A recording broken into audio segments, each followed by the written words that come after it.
Hello बच्चों, good morning. I am Sanjay Bhatnagar this side. I welcome you to my channel Economics by Sanjay Bhatnagar. अगर आपने अभी तक subscribe नहीं करा तो प्लीज़ सब्सक्राइब करो एंड मेरे सारे वीडियोस को आप शुरू से देखना स्टार्ट करो, आपको अच्छा रहेगा. It will help you a lot in scoring good marks. I assure you that you will be definitely scoring good marks. मैं आज का जो टॉपिक है जो आपको कराने जा रहा हूँ वो है गवर्नमेंट बजट. गवर्नमेंट बजट में मैं पहले इसको इंट्रोड्यूस करूँगा कि कैसे गवर्नमेंट बजट होता क्या है. सो अगर हम इसकी डेफिनेशन को ध्यान से देखेंगे, it is an annual statement showing item wise estimate of receipts and expenditure during a fiscal year. भाई एक एनुअल स्टेटमेंट है, इसको हम एनुअल फाइनेंशियल स्टेटमेंट भी लिख सकते हैं क्योंकि फाइनेंशियल डॉक्यूमेंट है. सो हम इसको एनुअल फाइनेंशियल स्टेटमेंट भी लिख सकते हैं showing item wise estimate of receipts and expenditure. भाई गवर्नमेंट के पास जो भी पैसा आता है, जिस हेड से आता है, tax revenue, non tax revenue या बाकी सोर्सेज से, और गवर्नमेंट ऐसी खर्च भी करती है. तो जो भी पैसा अलग अलग हेड्स पे खर्च कर रही है, employment generation schemes, education, infrastructure, road construction, जहाँ जहाँ पे गवर्नमेंट खर्च कर रही है और जहाँ से पैसा आ रहा है, जहाँ पे हम उसको एक सिस्टमेटिक तरीके से रिकॉर्ड करते हैं, उस स्टेटमेंट को हम गवर्नमेंट बजट बोलते हैं. जनरली गवर्नमेंट एक साल के लिए बजट बनाया जाता है जो स्टार्ट होता है 1 April of this year and it will end 31 March of the next year. हर साल की 1 अप्रैल को स्टार्ट होगा और अगले साल के 31 मार्च को हमारा फिस्कल ईयर खत्म हो जाएगा. इसके जो मेन फीचर्स हैं, अगर हम इसके मेन फीचर्स की बात करें, आपको डेफिनेशन में से बहुत सारा क्लियर आइडिया मिल जाएगा. सबसे पहले जो मेन फीचर है, it is prepared at all levels of government, that is panchayat, state और यूनियन. भाई चाहे सेंट्रल गवर्नमेंट हो, चाहे स्टेट गवर्नमेंट हो, चाहे वो लोकल गवर्नमेंट हो जैसे पंचायत या म्यूनिसिपल कॉर्पोरेशंस, तो वो भी बजट प्रिपेयर करती है. हर साल वो अपना बजट प्रिपेयर करती है कि उनके पास कहाँ कहाँ से पैसा आ रहा है और वो पैसा कहाँ कहाँ पे खर्च करेंगे. जब हम इस चैप्टर की बात करते हैं तो हम बेसिकली यूनियन बजट की बात कर रहे हैं. यूनियन बजट जो सेंट्रल गवर्नमेंट बनाती है. इसका जो दूसरा मेन फीचर है वो है expenditure and receipts are planned as per the objectives of the government. भाई हर कंट्री में जब भी गवर्नमेंट आती है और वो जो भी बजट बनाती है तो उसके कुछ ऑब्जेक्टिव्स होते हैं. भाई कुछ गवर्नमेंट आते हैं जो कहते हैं कि हम एम्प्लॉयमेंट जनरेशन करना है, हमें एग्रीकल्चर सेक्टर को डेवलप करना है, हमें इंडस्ट्रियल सेक्टर को डेवलप करना है. तो उनके जो एक्सपेंडिचर है वो उसी के अकॉर्डिंगली प्लान किया जाएगा. अगर उनका मेन एम है inequalities of income and wealth को कम करना, जो इनइक्वालिटीज़ है, असमानता है हमारी कंट्री में, उसको कम करना, तो वो क्या करेगी, वो अपनी टैक्सेशन पॉलिसी को इस हिसाब से लगाएगी कि अमीर लोगों पे ज़्यादा टैक्स लगे और गरीब लोगों को ज़्यादा हेल्प हो, जिससे कि inequalities of income and wealth कम किया जा सके. जो थर्ड पॉइंट है वो है presented by the parliament on day as the president में डायरेक्ट. जनरली जब बजट पास होता है तो उस पर डिस्कशन होता है, बहुत अच्छा चौड़ा डिबेट होता है.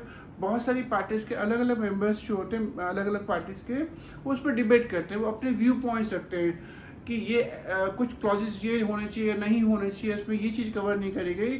तो बहुत डिटेल डिस्कशन होने के बाद उस पर वोटिंग होती है और वोटिंग होने के बाद वो पास किया जाता है. और पास होने के बाद उसको फाइनेंस मिनिस्टर प्रेजेंट करता है.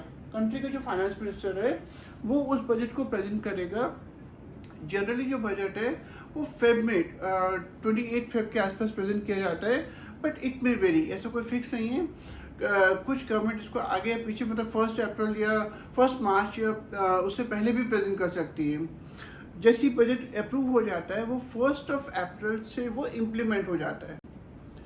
भाई जो बजट है वो बेसिकली पार्लियामेंट अप्रूव करती है. मैंने आपको भी बताया बजट में इवन ये सारे पॉइंट्स में मेंशन होता है कि पिछले साल गवर्नमेंट की परफॉर्मेंस कैसी रही, उसको कहाँ कहाँ से कितने कितने हेड से क्या क्या पैसा आया और उसने वो पैसे को कहाँ खर्च करा, और अगर माइनस में गई जिसको हम डेफिसिट बोलते हैं तो कितना डेफिसिट रहा, और अगर डेफिसिट हो तो गवर्नमेंट उस डेफिसिट को कवर करने के लिए क्या क्या स्टेप उठाने वाली है आगे जाके फ्यूचर में.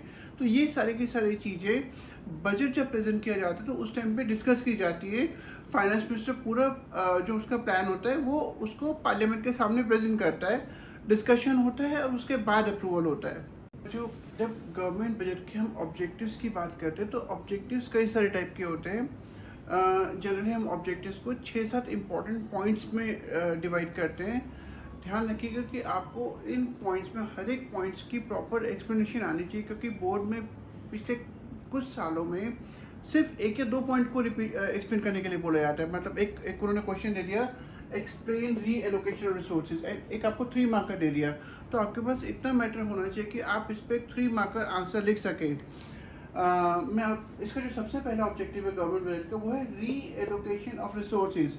भाई गवर्नमेंट के पास जो भी रिसोर्सेज है, गवर्नमेंट की रिस्पॉन्सिबिलिटी है कि कंट्री में जो भी रिसोर्सेज हैं उसको इस तरीके से खर्च किया जाए कि एक तो प्रॉफिट मैक्सिमाइजेशन हो, मतलब जो भी रिसोर्सेज हैं उनको प्रॉपर्ली यूज़ किया जाए, उनको सही तरीके से इन्वेस्ट किया जाए, सोसाइटी में, इकोनॉमी में लगाया जाए, और दूसरा सोशल वेलफेयर बढ़े। भाई ऑब्वियसली गवर्नमेंट की एक बहुत बड़ी जो रिस्पॉन्सिबिलिटी है वो इस बात का ध्यान रखना है कि इकोनॉमी में वो जैसे भी पैसा खर्च कर रही है, जो भी पॉलिसीज इंप्लीमेंट कर रही है, उससे सोशल वेलफेयर बढ़े। तो गवर्नमेंट क्या करती है, अपने इन एम्स को ध्यान में रखते हुए गवर्नमेंट क्या करती है, जैसे टैक्स कंसेशन और सब्सिडी। भाई ऐसी बहुत सारी गुड्स हैं जो कि अगर गवर्नमेंट को लगता है कि सोसाइटी के लिए हार्मफुल है, जैसे स्मोकिंग अ सिगरेट, जैसे लिकर कंजम्पशन, ऐसी बहुत सारी हार्मफुल चीज़ें, तो गवर्नमेंट उसको क्या करती है, उसके कंजम्पशन को डिस्करेज करने के लिए गवर्नमेंट उस पर टैक्स लगाती है।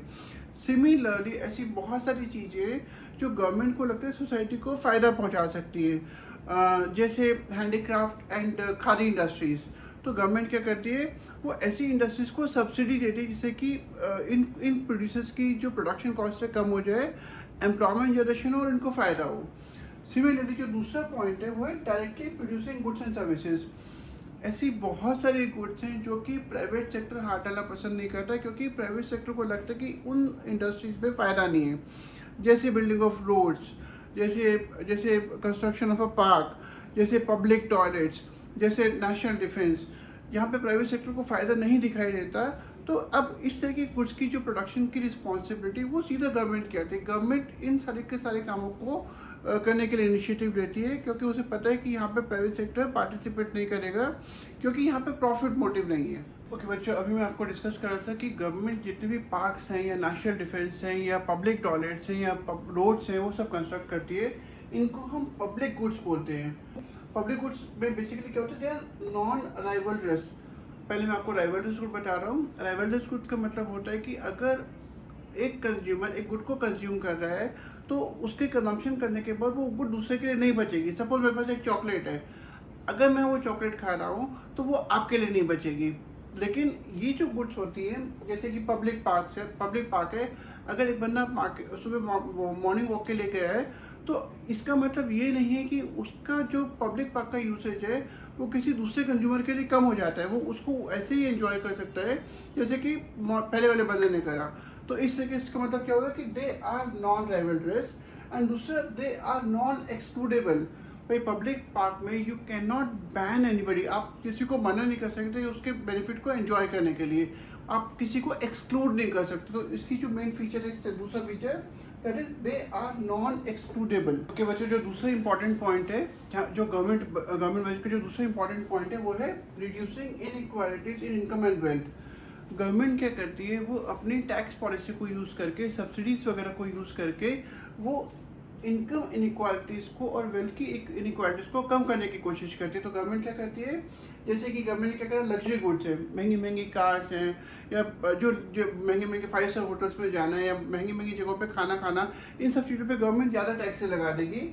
और जो poor section of the income group है, लोअर इनकम ग्रुप है, उसको गवर्नमेंट सब्सिडीज देगी। जैसे एलपीजी कनेक्शन पे सब्सिडी दे दी, जैसे राशन को फ्री में या बहुत कम कंसेशन रेट पे लोअर इनकम ग्रुप को सप्लाई करवा दिया।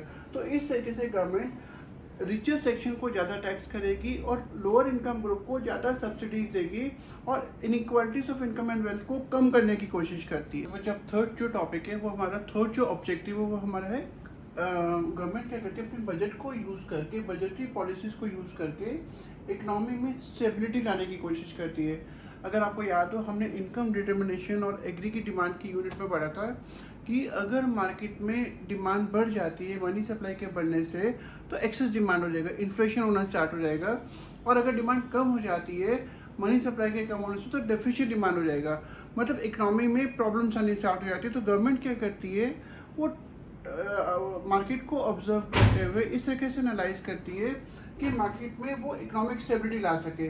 तो अगर एक्सेस डिमांड की सिचुएशन है, जब प्राइसेस लगातार बढ़ रहे हैं, तो गवर्नमेंट अपनी फिस्कल एंड मॉनेटरी पॉलिसीज़ को यूज़ करके एग्री की डिमांड को कम करने की कोशिश करेगी, क्योंकि मार्केट में एग्री की डिमांड ज़्यादा क्यों हो रही है, मनी सप्लाई के बढ़ने की वजह से।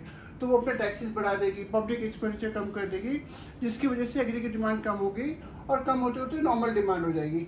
और अगर मार्केट में डेफिशिएंट डिमांड है, डेफिशिएंट डिमांड का मेन रीज़न होता है मार्केट में मनी सप्लाई का कम हो जाना, लोगों के हाथ में पैसा कम है, कम डिमांड कर रहे हैं, तो गवर्नमेंट क्या करेगी, वो टैक्सेस कम कर देगी, एम्प्लॉयमेंट जनरेशन स्कीम पे ज़्यादा पैसा खर्च करना स्टार्ट करेगी, जिसकी वजह से मार्केट में पैसा बढ़ेगा, डिमांड बढ़ेगी और डिमांड बढ़ते बढ़ते नॉर्मल डिमांड हो जाएगी। इसका मतलब क्या हो गया कि गवर्नमेंट जब एक्सेस डिमांड की सिचुएशन है तो गवर्नमेंट सरप्लस बजट की पॉलिसीज़ को यूज़ करती है। सरप्लस बजट का मतलब जब गवर्नमेंट का रेवेन्यू गवर्नमेंट के एक्सपेंडिचर से ज़्यादा है, मतलब गवर्नमेंट इकोनॉमी से ज़्यादा पैसा निकाल रही है compare to what it is pumping in the economy.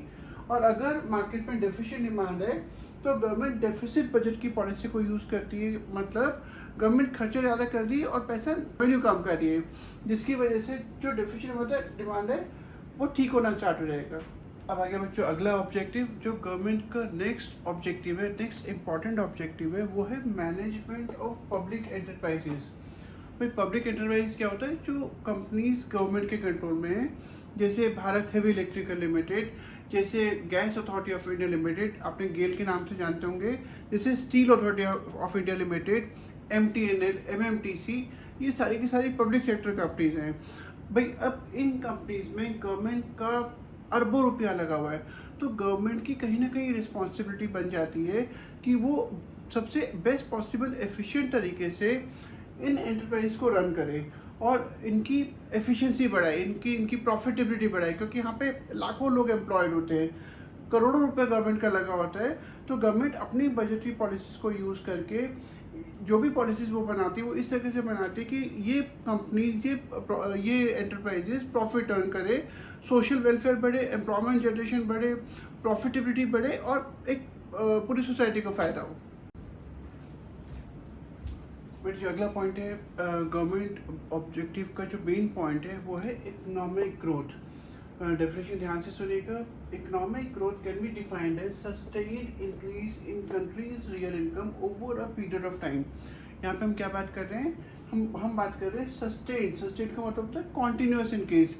अगर किसी भी इकोनॉमी में सिर्फ 1-2 साल बढ़ा, फिर 3-4 साल डिक्लाइन हुआ, फिर 2 साल बढ़ा, हम इसको इकोनॉमिक ग्रोथ में काउंट नहीं करेंगे। इकोनॉमिक ग्रोथ का मतलब है कि जो इंक्रीज हो रहा है वो हर साल हो रहा है और कुछ लंबे टाइम तक के लिए हो रहा है। मतलब अगर इकोनॉमी 7-10 साल तक लगातार ग्रो कर रही है, हम बोलेंगे कि कंट्री में इकोनॉमिक ग्रोथ हो रहा है।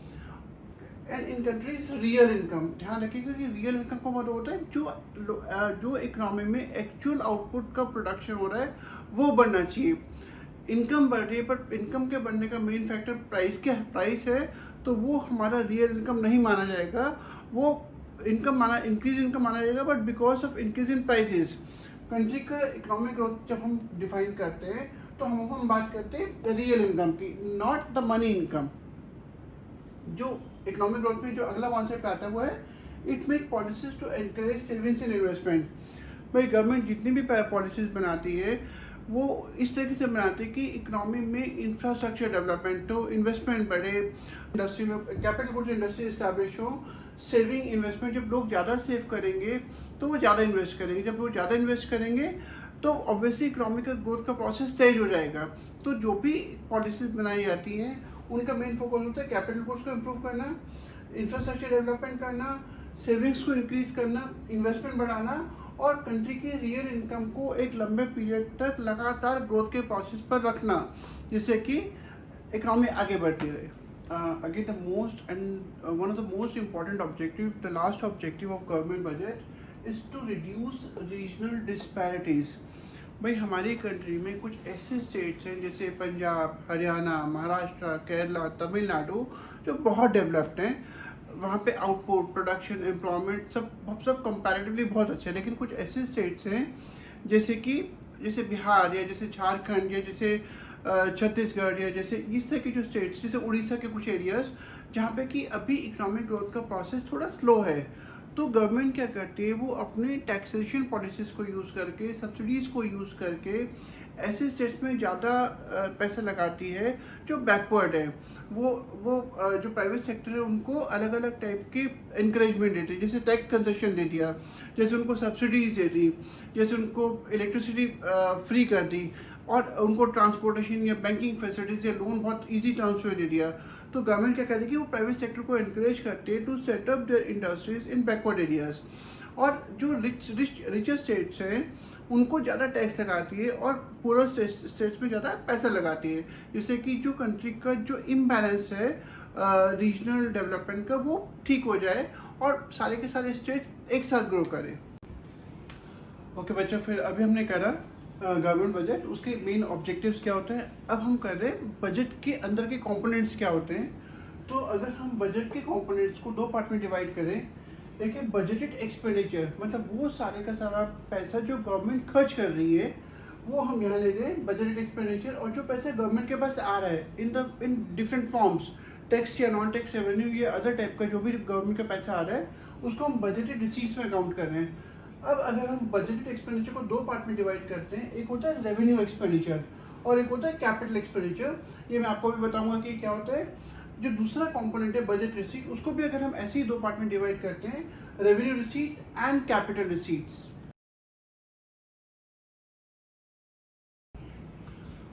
ओके, अब हम बजटेड रिसीट्स, अगर हम बजटेड रिसीट्स जो भी पैसा गवर्नमेंट के पास आ रहा है उसको हम कैसे डिफाइन करेंगे।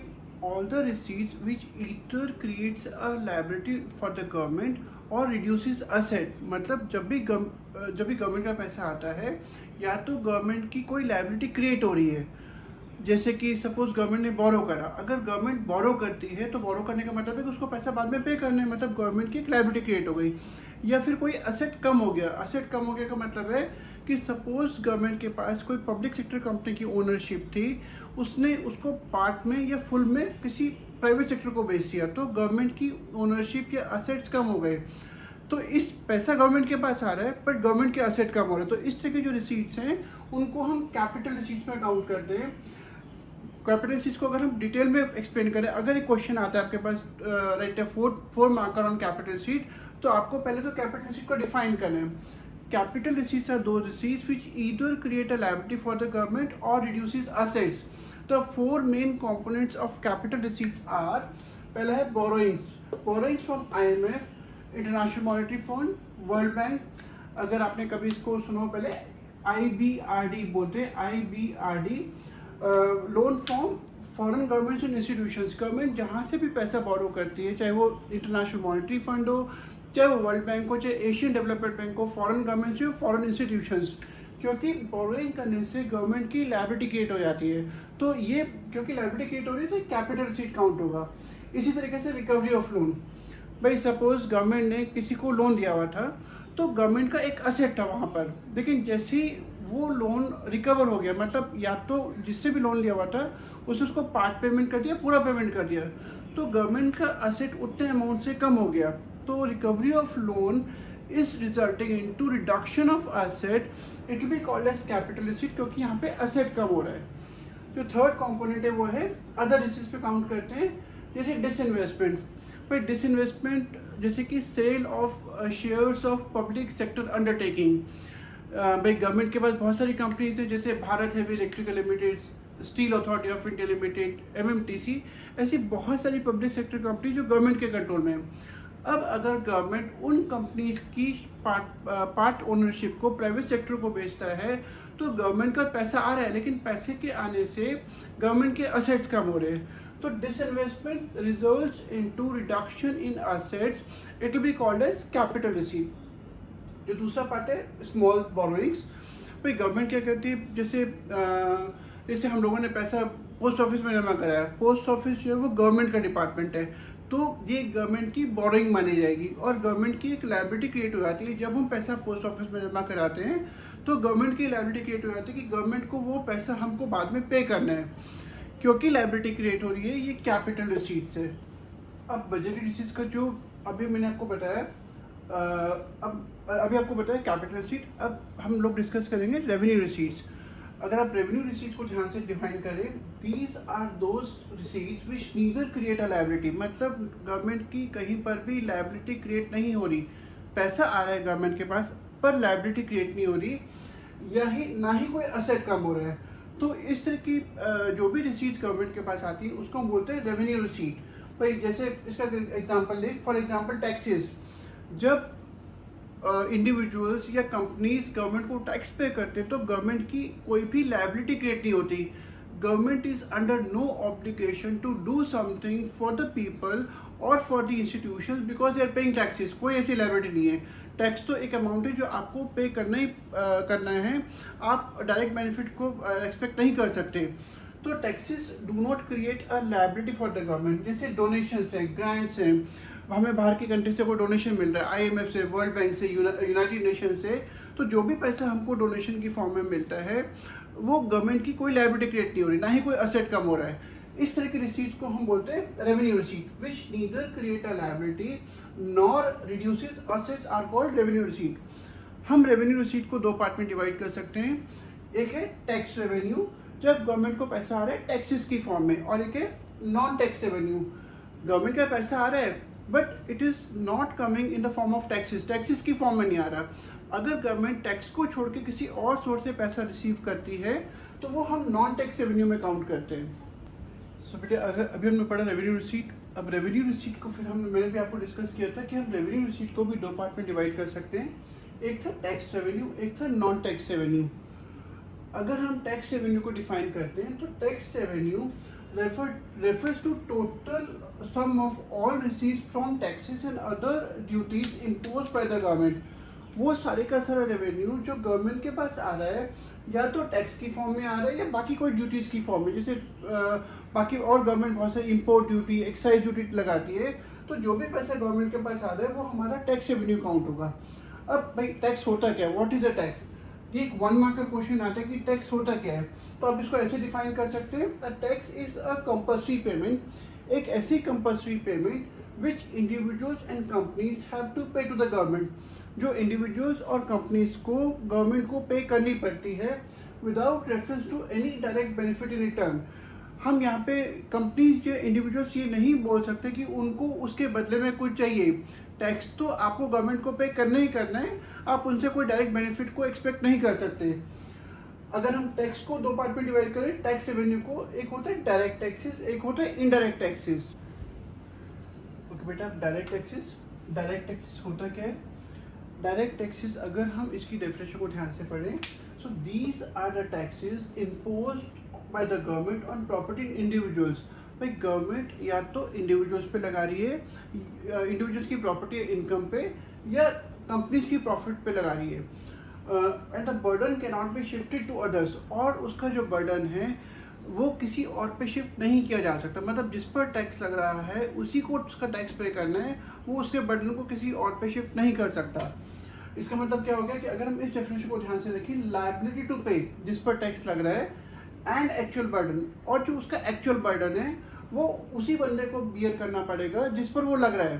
भाई जैसे सपोज मैंने 1000 रुपये कमाए, गवर्नमेंट ने मुझे मेरे पर टैक्स 10% टैक्स लगा दिया, मतलब मुझे अब 100 रुपये गवर्नमेंट को देने, तो मैं ये नहीं कह सकता अपने पड़ोसी को जाकर कि भाई मेरी तरफ से तुम टैक्स पे कर दो, टैक्स का बर्डन मुझे ही बियर करना पड़ेगा क्योंकि टैक्स मेरे पर लगा है। सिमिलरली जो टैक्सेस हैं that they directly affect the income and purchasing power and thereby aggregate demand. भाई अगर मेरी इनकम पे टैक्स लगा और टैक्स बढ़ा दिया गवर्नमेंट ने, तो ऑब्वियसली क्या होगा कि मेरी परचेसिंग पावर कम हो गई।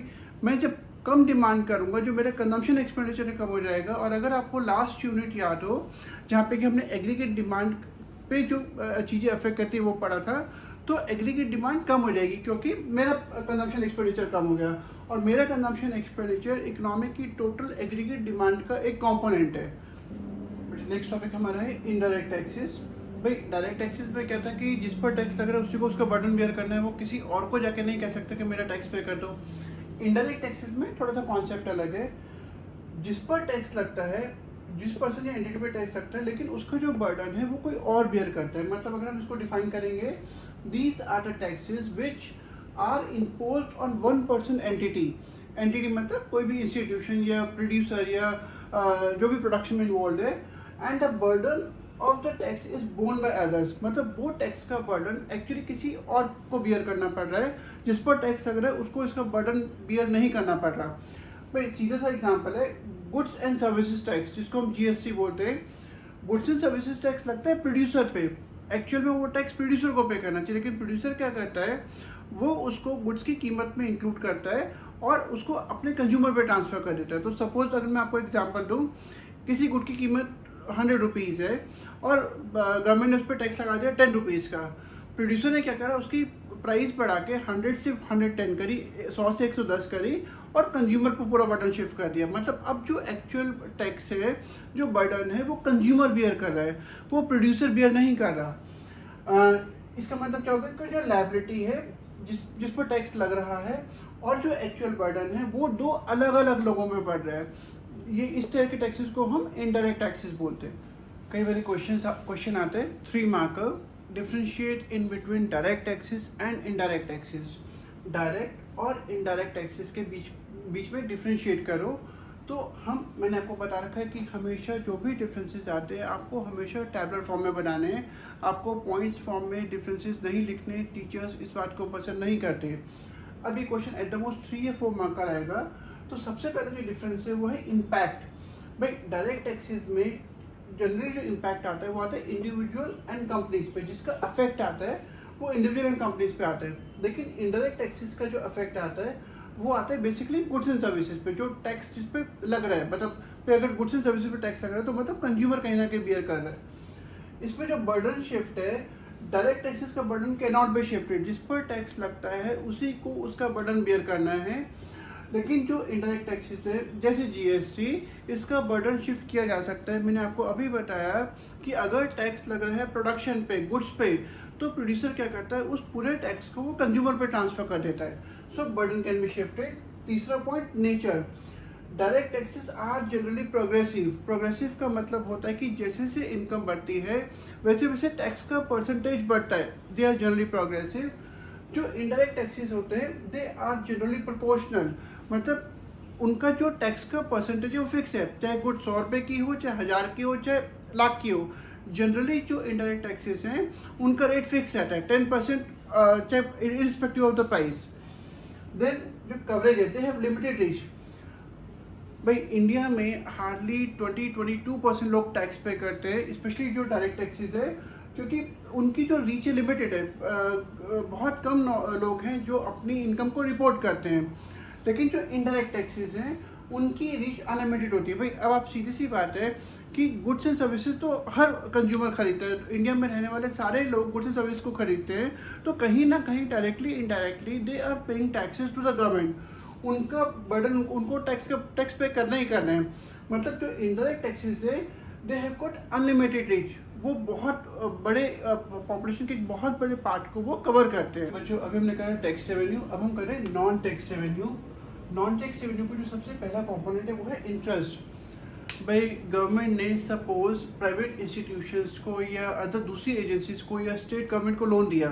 भाई कई बार तो लोन जब दिया जाता है तो उस पर गवर्नमेंट इंटरेस्ट चार्ज करती है। अब गवर्नमेंट के पास इंटरेस्ट आ रहा है पर ये एक टाइप का टैक्स नहीं है, तो ऑब्वियसली इस जो इनकम के सोर्स को हम नॉन टैक्स रेवेन्यू में काउंट करेंगे, क्योंकि टैक्स की फॉर्म में नहीं आ रहा है, ये आ रहा है इंटरेस्ट की फॉर्म में। जो दूसरा पार्ट है नॉन टैक्स रेवेन्यू का वो है प्रॉफिट एंड डिविडेंड्स। ऐसी बहुत सारी कंपनीज हैं जो कम्प्लीटली गवर्नमेंट ओन करती है। अगर कम्प्लीटली गवर्नमेंट ओन करती है, मतलब पूरी की पूरी ओनरशिप गवर्नमेंट के पास है, तो वो कंपनीज जो भी प्रॉफिट कमाएंगी वो पूरे का पूरा प्रॉफिट गवर्नमेंट के पास जाता है इन द फॉर्म ऑफ रेवेन्यू। कुछ कंपनीज ऐसी होती है जहाँ पे कि गवर्नमेंट की पार्ट होल्डिंग है, मतलब पूरी ओन नहीं करती, 40% 50% of the ownership is own by the government, 40-50% government own करती है। तो कंपनी जो भी प्रॉफिट कमाती है उस प्रॉफिट का एक part in the form of dividend government को देना पड़ता है, गवर्नमेंट के पास जाता है। तो अगेन क्योंकि गवर्नमेंट का पैसा जा रहा है not in the form of taxes, it will be called as non tax revenue. जो थर्ड कंपोनेंट है वो है फीस। भाई गवर्नमेंट कई जगहों पे आपसे फीस चार्ज करती है, चाहे आप कोई लाइसेंस लेने जा रहे हैं, गन का लाइसेंस है, शॉप का लाइसेंस है, गाड़ी का लाइसेंस है, ट्रांसपोर्टर्स हैं जो अपने लिए नेशनल परमिट लेते हैं, या फिर जैसे स्टैम्प ड्यूटीज़ है। जो आप कोर्ट में जाते हैं आपको कोई भी काम कराना पड़ता है तो आपको कोर्ट फीस देनी पड़ती है। अगर आप लैंड रजिस्ट्रेशन करा रहे हैं तो आपको रजिस्ट्रेशन चार्जेस पे करने पड़ते हैं। ये सारे का सारा जो फीस गवर्नमेंट चार्ज करती है for the services it is providing to all of you will be again a part of non tax revenue. अगला पॉइंट आ गया फाइन्स एंड पेनल्टीज। भाई सपोज किसी ने रेड लाइट तोड़ दी, रेड लाइट क्रॉस करके चला गया, तो गवर्नमेंट उस पर फाइन लगाएगी, ट्रैफिक पुलिस वाले फाइन लगाते हैं। वो जो फाइन गवर्नमेंट के पास जाता है वो इस हेड में आएगा, fine imposed on law breakers. जितनी भी गवर्नमेंट इन लोगों पे फाइन लगाती है जो कि कानून को तोड़ते हैं, किसी ने अपने मकान को एक्सटेंड करके बना लिया, उस गवर्नमेंट ने उसको तोड़ा, या कहीं पे उस पर जो भी फाइन लगा वो गवर्नमेंट का रेवेन्यू है। आपने गलत जगह पे गाड़ी पार्क कर दी, अब गवर्नमेंट उसको लेके जो ट्रैफिक पुलिस वाले उसको लेकर चले गए, तो आपसे अलग से चार्जेस दिए जाते हैं। वो सारे का सारा जो पैसा आप पे इम्पोज किया जाता है, आप पे लगाया जाता है, वो फाइन्स एंड पेनल्टीज हेडिंग के अंडर में गवर्नमेंट के पास जा रहा है। क्योंकि पैसा नॉन टैक्स रेवेन्यू के फॉर्म में जा रहा है, इसलिए इस पर काउंट किया जाएगा। अगला इंपॉर्टेंट पॉइंट है 1 मार्कर आता है एस्चीट। बाई सपोज किसी इंडिविजुअल की प्रॉपर्टी है और वो बंदा अपनी प्रॉपर्टी का कोई भी विल लिखे बिना मर गया, ही डाइज, उसने अपनी कोई विल नहीं लिखी, तो उस केस में जो गवर्नमेंट है वो उसकी प्रॉपर्टी को क्लेम कर लेगी। तो ये भी गवर्नमेंट के पास एक नॉन टैक्स रेवेन्यू का एक सोर्स ऑफ इनकम है। देन आते हैं गिफ्ट्स एंड ग्रांट्स। हमारे यहाँ पे बहुत सारे डिग्निटरीज हैं जो बाहर जाते हैं, हमको बहुत सारी कंट्री से डोनेशंस, ग्रांट्स, लोन, सब्सिडीज़, ये सब चीज़ें मिलती हैं। क्योंकि ये सारे के सारे गिफ्ट एंड ग्रांट्स कोई टैक्स की फॉर्म में नहीं आ रहा है, ये नॉन टैक्स रेवेन्यू की फॉर्म में आ रहा है, इसलिए हम इसको इस हेड में काउंट करेंगे। अगला है फोर्थ फीचर।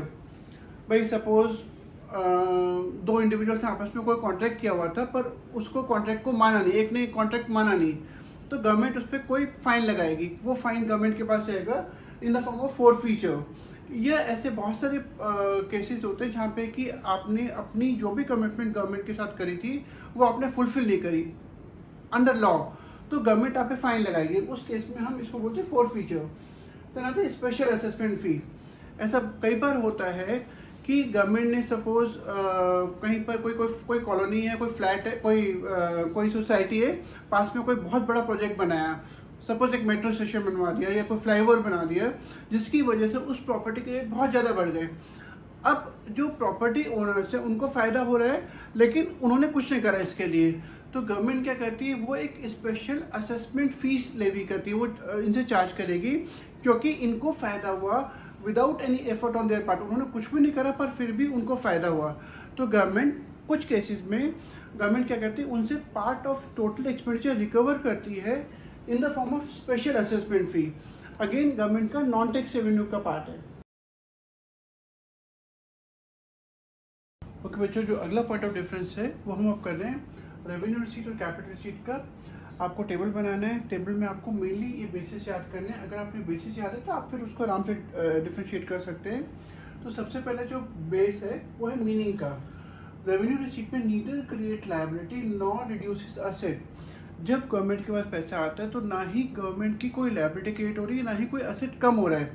पैसा आ रहा है बट ना कोई लायबिलिटी क्रिएट हो रही है, ना ही कोई असेट कम हो रहा है, तो ये रेवेन्यू रिसीट का पार्ट होगा। लेकिन अगर लायबिलिटी क्रिएट होती है, मतलब जैसे बोरोइंग्स, जहाँ पे कि गवर्नमेंट को पैसा वापस पे करना पड़ता है, या कोई असेट कम हो रहा है, जैसे डिसइन्वेस्टमेंट, कि जब पब्लिक सेक्टर कंपनी के असेट्स को आप प्राइवेट सेक्टर को बेचते हो, तो दोनों केसेस में या तो लायबिलिटी क्रिएट हो रही है या असेट कम हो रहा है, ये कैपिटल रिसीट का पार्ट है।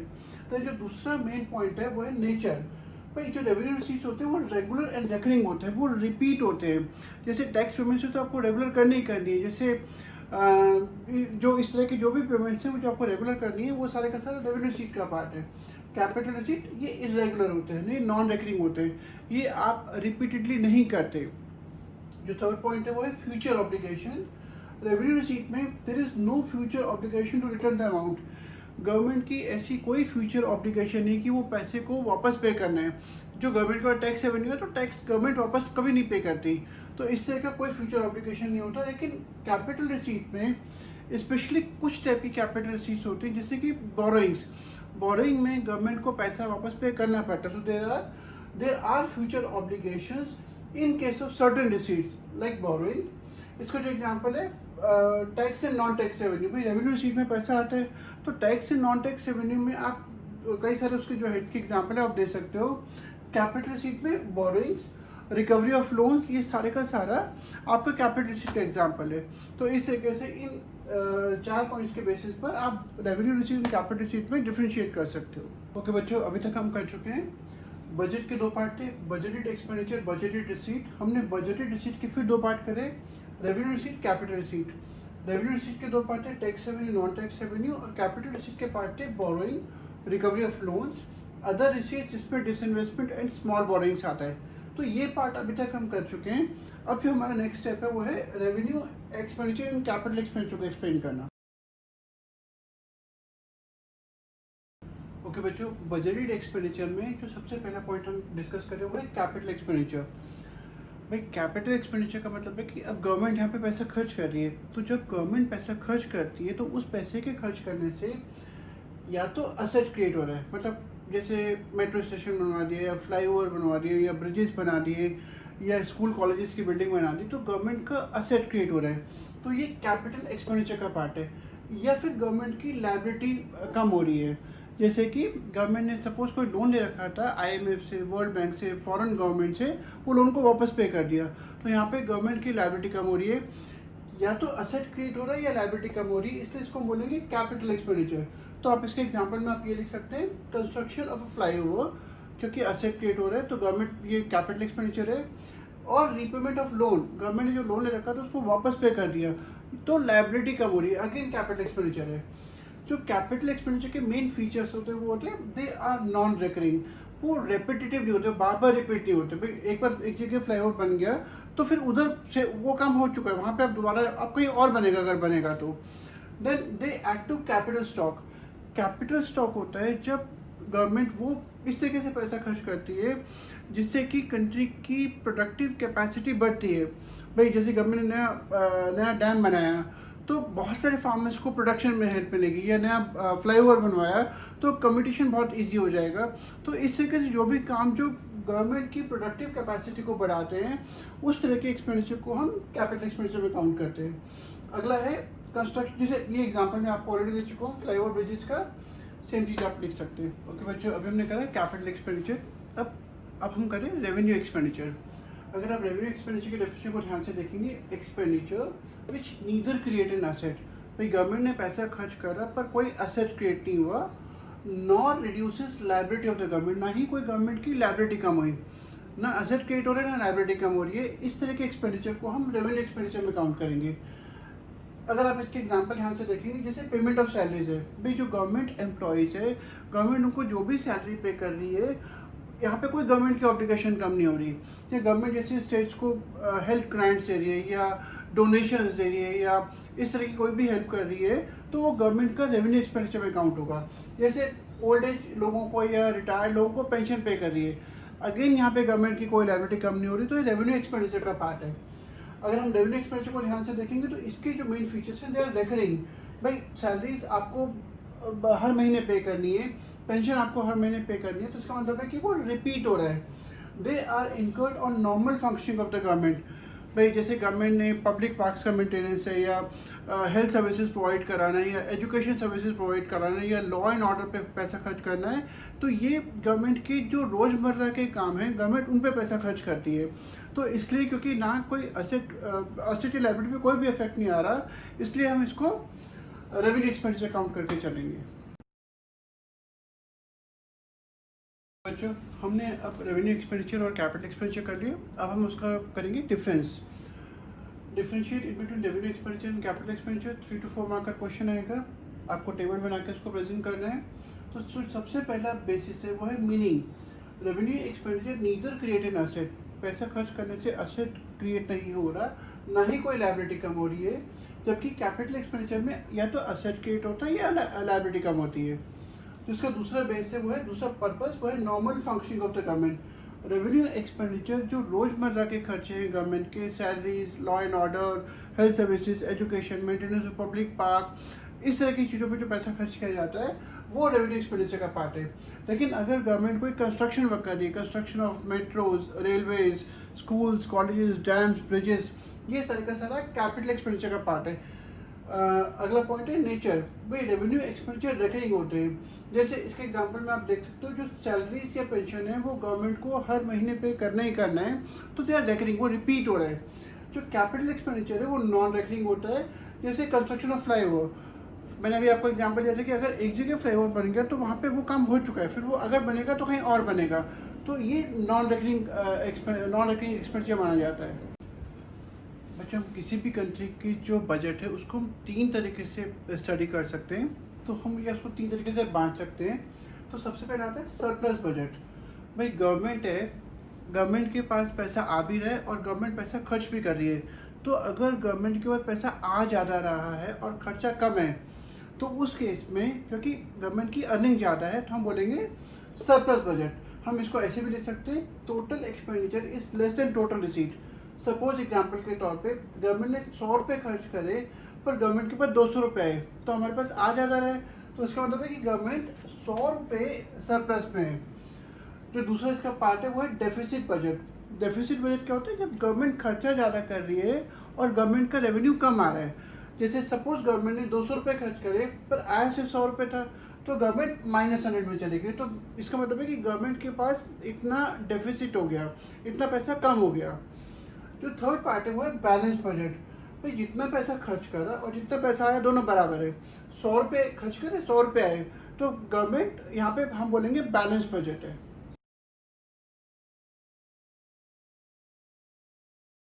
अब हमारे सिलेबस में जो मेन है वो है बजटरी डेफिसिट। हम डेफिसिट पढ़ेंगे, तो डेफिसिट को हम कैसे डिवाइड कर सकते हैं? भाई डेफिसिट मैंने आपको भी डिफाइन करा, total expenditure is greater than total receipt. खर्चा गवर्नमेंट का ज़्यादा हो रहा है, अर्निंग कम हो रही है, तो यहाँ पे बजटरी डेफिसिट है।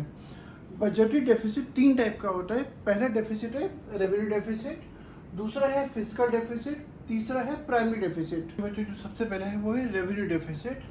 भाई रेवेन्यू डेफिसिट अभी हमने पढ़ा, it is the excess of revenue expenditure over revenue receipt. Government का रेवेन्यू हेड में जो भी एक्सपेंडिचर हो रहा है वो गवर्नमेंट के रेवेन्यू हेड में जो भी पैसा आ रहा है, जो भी रिसीट्स आ रही हैं, उससे ज़्यादा है। भाई खर्चा अगर ज़्यादा है, वॉट एवर गवर्नमेंट अर्न्स, हम बोलेंगे रेवेन्यू डेफिसिट हो रहा है। हम इसको ऐसे भी लिख सकते हैं, revenue expenditure minus revenue receipts. भाई इसकी मेन इम्प्लीकेशंस क्या है?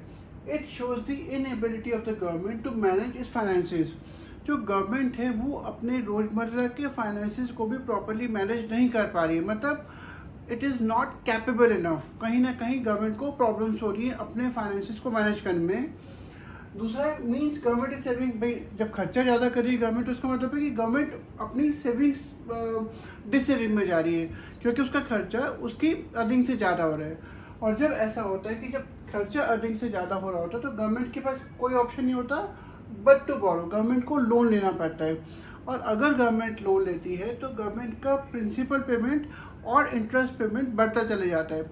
अगर गवर्नमेंट ने टाइम पर स्टेप नहीं उठाए अपने डेफिसिट को कंट्रोल करने के लिए, वो लगातार लोन लेकर अपने डेफिसिट को फाइनेंस कर रही है, तो उसका जो पेमेंट ऑफ प्रिंसिपल है और इंटरेस्ट है वो पाइल अप होता जाएगा, वो बढ़ता जाएगा।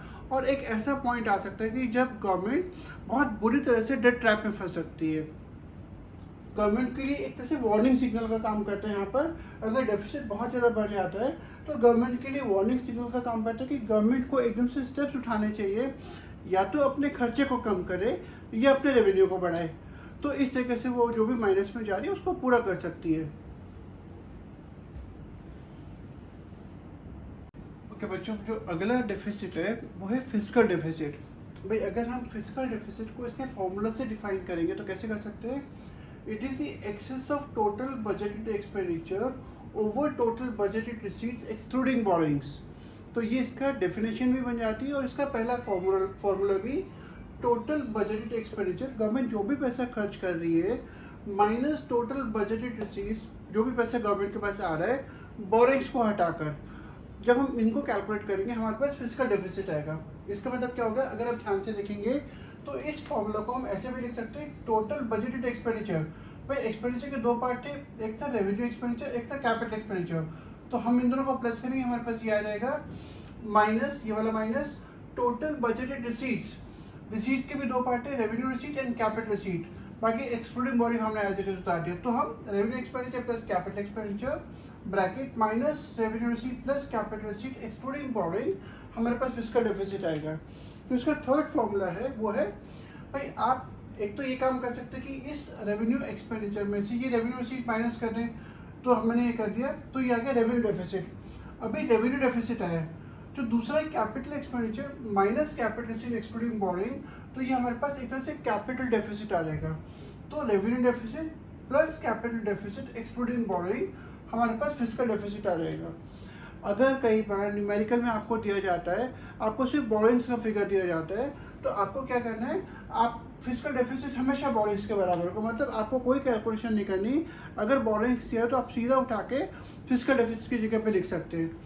भाई अब फिस्कल डेफिसिट कंट्री के लिए बहुत इंपॉर्टेंट होता है। कैसे? इसकी आफ्टर इफेक्ट्स बहुत ज़्यादा होते हैं। मतलब अगर कंट्री डेफिसिट में चल रही है तो उसका इम्प्लीकेशन क्या होगा, country is likely to fall into debt trap. Debt trap जहाँ पे कि गवर्नमेंट इतना ज़्यादा बोरो कर लेती है कि वो प्रिंसिपल रिपेमेंट में और इंटरेस्ट रिपेमेंट में फंस जाती है और उससे बाहर नहीं निकल पाती। अगर आपको याद हो, 2-3 साल पहले कंट्री का नाम है ग्रीस में ऐसी इकोनॉमिक क्राइसिस आया था कि वो बहुत ज़्यादा डेट में फंस गई थी और यूरोपियन कंट्रीज ने उनको काफ़ी बड़ा अमाउंट दिया। It was I think approx $300 billion worth of money was given by the European nations to Greece to bail them out। तो डेट ट्रैप में पूरे चांसेस है अगर गवर्नमेंट टाइम पर एक्शन में नहीं आती है। दूसरा है इन्फ्लेशन। भाई गवर्नमेंट जो भी पैसा ज़्यादा खर्चा कर रही है कंपेयर टू रेवेन्यू, तो ज़्यादातर पैसा जो गवर्नमेंट रिकवर करती है वो करती है आरबीआई को करेंसी इशू करवा के। तो आरबीआई के जब वो करेंसी इशू करता है आरबीआई, तो इसका मतलब है कि मनी सप्लाई बढ़ जाएगी इकोनॉमी में। हमने पिछले चैप्टर में करा कि जब मनी सप्लाई बढ़ती है तो इकोनॉमी में डिमांड बढ़ती है, क्योंकि लोगों के हाथ में पैसा बढ़ जाता है। सप्लाई बढ़ नहीं सकती, मनी सप्लाई लगातार बढ़ रही है, डिमांड बढ़ेगी और इन्फ्लेशन आ जाएगा, प्राइसेस बढ़ने स्टार्ट हो जाते हैं। इसका जो थर्ड पॉइंट है वो है फॉरेन डिपेंडेंस। भाई अगर गवर्नमेंट फिजिकल डेफिसिट में फंसती जा रही है, मतलब डेट ट्रैप में फंसती जा रही है, तो गवर्नमेंट के पास कोई ऑप्शन नहीं रह जाता but to borrow money from IMF, from world bank, from foreign governments. और इस तरीके से जब जिस कंट्री से हम लोन लेंगे वो कंट्री हमारे पॉलिटिकल अफेयर्स में इंटरफेयर कर सकती है, जो कि हमारी कहीं ना कहीं हमारी सॉवरेनिटी को नुकसान पहुंचाएगा, हमारी डिसीजन मेकिंग पावर को वो प्रॉब्लम में करेगा। एंड देन अगला पॉइंट है हैम्पर्स फ्यूचर ग्रोथ। भाई आप सीधी सी बात समझिए कि अगर कोई कंट्री का एक बहुत बड़ा अमाउंट, उसकी अर्निंग का एक बहुत बड़ा अमाउंट प्रिंसिपल और इंटरेस्ट पे करने में जा रहा है, इसका मतलब है कि कंट्री के पास पैसा कम बचेगा जो वो डेवलपमेंट प्रोजेक्ट्स पे खर्च कर सके। तो कहीं ना कहीं जो डेवलपमेंट की स्पीड है कंट्री की, इकोनॉमिक ग्रोथ का जो प्रोसेस है वो स्लो हो जाएगा, जिससे इकोनॉमी ही सफ़र करेगी। ओके बच्चों, अब हम फिजिकल डेफिसिट को कैसे फाइनेंस कर सकते हैं, मतलब जो भी हमने ज़्यादा खर्चा करा है गवर्नमेंट ने उसको कैसे कवर अप किया जा सकता है। तो भाई एक तो तरीका है बोरोइंग का, कि गवर्नमेंट ने जो भी एक्सेस एक्सपेंडिचर कर रहा है ओवर रेवेन्यू, या तो बोरो करे। भाई वो बोरो IMF से कर सकती है, वर्ल्ड बैंक से कर सकती है, फॉरेन गवर्नमेंट से, फॉरेन इंस्टीट्यूशन से, एशियन डेवलपमेंट, ऐसे बहुत सारी एजेंसी से जहाँ से गवर्नमेंट पैसा बोरो कर सकती है। या फिर दूसरा तरीका है डेफिसिट फाइनेंसिंग। मैंने अपने पिछले किसी क्लास में आपसे डिस्कस किया था। डेफिसिट फाइनेंसिंग होता है जब गवर्नमेंट करेंसी इशू करती है टू फाइनेंस इट्स डेफिसिट, अपने डेफिसिट को जो भी माइनस में जा रहा है उसको पूरा करने के लिए गवर्नमेंट क्या करती है, उतने अमाउंट की करेंसी इशू कर देगी। तो इस तरीके से गवर्नमेंट अपनी डेफिसिट को कवर अप कर सकती है। So when government issues currency to finance its deficit, it is called deficit financing. Borrowing या डेफिसिट फाइनेंसिंग, दो तरीके फिजिकल डेफिसिट को कवर अप करने के लिए। लेकिन एक बात ध्यान रखिएगा कि जो बोरोइंग्स है that is considered to be a better source compared to deficit financing because it may lead to inflation। Suppose economy में मनी सप्लाई ज़्यादा है, मतलब ऑलरेडी डिमांड ज़्यादा है, इन्फ्लेशन ज़्यादा है, प्राइसेस बढ़ रहे हैं। अब गवर्नमेंट ने क्या करा, गवर्नमेंट माइनस में चल रही थी, गवर्नमेंट ने क्या करा, उतने की करेंसी इशू कर दी। तो जहाँ पे ऑलरेडी सिचुएशन वर्स है, प्राइसेस बढ़ रहे हैं, अगर गवर्नमेंट ने करेंसी इशू कर दी तो मार्केट में मनी सप्लाई और बढ़ जाएगी, और मनी सप्लाई बढ़ने का मतलब है लोगों के हाथ में पैसा और बढ़ जाएगा और इन्फ्लेशन और ज़्यादा सिचुएशन ख़राब हो जाएगी, प्राइसेस बहुत ज़्यादा बढ़ जाएंगे। तो गवर्नमेंट उस केस में गवर्नमेंट के लिए बोरोइंग एक सबसे अच्छा सोर्स माना जाता है। इससे दो पर्पज सॉल्व होते हैं। पहला, गवर्नमेंट जो भी करेंसी में एक्सेस मनी सप्लाई है उसको विड्रॉ कर लेती है by borrowing from the public. और दूसरा, गवर्नमेंट जो इन्फ्लेशन की सिचुएशन है उसको कंट्रोल कर सकती है, तो इसलिए boring will always be preferred then deficit financing. Okay बच्चों, अब है प्राइमरी डेफिसिट। प्राइमरी डेफिसिट का फॉर्मूला है fiscal deficit minus interest payment. Primary deficit किसी भी कंट्री के लिए जो सबसे best source of measurement of deficit है वो माना जाता है, क्योंकि यहाँ पर हम बोरोइंग जो भी हमने पास्ट बोरोइंग्स करे थे उसका जो इंटरेस्ट पेमेंट है वो एक्सक्लूड कर देते हैं। मतलब ये बताता है कि प्राइमरी डेफिसिट में ये बताता है कि गवर्नमेंट का एक्चुअल में जो मिसमैनेजमेंट है फंड्स का, या गवर्नमेंट का जो एक्चुअल एक्सेस एक्सपेंडिचर है ओवर रेवेन्यू वो कितना हो रहा है। So primary deficit is considered to be the best way to measure deficit in efficiency of the government. अब हम फिजिकल डेफिसिट और रेवेन्यू डेफिसिट को हम डिफ्रेंशिएट कर रहे हैं, मेनली 2 पॉइंट्स हैं। तो जो सबसे पहला पॉइंट है meaning, excess of total budgeted expenditure over total budgeted receipts excluding borings. यहाँ पे टोटल बजटेड एक्सपेंडिचर है और total budget receipt excluding boring. Revenue deficit कैसा है, excess of revenue expenditure over revenue receipt, मतलब यहाँ पे सिर्फ रेवेन्यू हेड पे जो भी खर्चा ज़्यादा हुआ है कंपेयर टू रेवेन्यू रिसीट वो रेवेन्यू डेफिसिट है। यहाँ पे जो टोटल खर्चा ज़्यादा हुआ है कंपेयर टू टोटल रिसीट वो फिस्कल डेफिसिट माना जाएगा। जो इंडिकेटर है भाई फिस्कल डेफिसिट ये बताता है कि कंट्री की एक्चुअल में बोरोइंग रिक्वायरमेंट्स कितनी है। अगर आपको फॉर्मूला याद हो, fiscal deficit and borrowing is one and the same thing. Numerical में अगर बोरोइंग दिया हुआ है तो दैट मीन्स उन्होंने फिस्कल डेफिसिट दिया, मतलब हमें ये पता बताता है कि कंट्री को एक्चुअल में कितना बोरो करना है। जो रेवेन्यू डेफिसिट है वो सिर्फ ये बताता है कि भाई गवर्नमेंट का जो रोज़मर्रा का एक्सपेंडिचर है कहीं ना कहीं गवर्नमेंट में एक इनएफिशिएंसी है जिसकी वजह से वो अपने रोज़मर्रा के खर्चों को भी प्रॉपरली मैनेज नहीं कर पा रही। So it shows inability of the government to meet its regular expenditure. जो अब हम डिफ्रेंशिएट करेंगे प्राइमरी डेफिसिट और फिस्कल डेफिसिट के बीच में सिर्फ 2 पॉइंट्स हैं। पहला BD fiscal deficit minus interest payment will be primary deficit. आपको सिर्फ फॉर्मूला लिखना है यहाँ पर। जो फिस्कल डेफिसिट है वो total budgeted expenditure minus total budgeted receipt excluding borrowing. ये हम ऑलरेडी डिस्कस कर चुके हैं तो मैं भी डिटेल में नहीं जा रहा। अगला है इंडिकेटर। भाई primary deficit shows total borrowing requirement of the government excluding interest. Government जो भी पैसा बोरो करेगी और जो भी पैसा करना पड़ेगा गवर्नमेंट को उसमें से हम इंटरेस्ट माइनस करेंगे, हमारे पास प्राइमरी डेफिसिट आएगा। फिस्कल डेफिसिट के भी ऑलमोस्ट सेम है, सिर्फ यहाँ पे क्या it shows total borrowing requirement including interest. ये एक्सक्लूडिंग इंटरेस्ट है, यह इंक्लूडिंग इंटरेस्ट है, बाकी सारे पॉइंट सेम है। तो इस तरीके से आप इन दोनों को डिफ्रेंशिएट कर सकते हैं।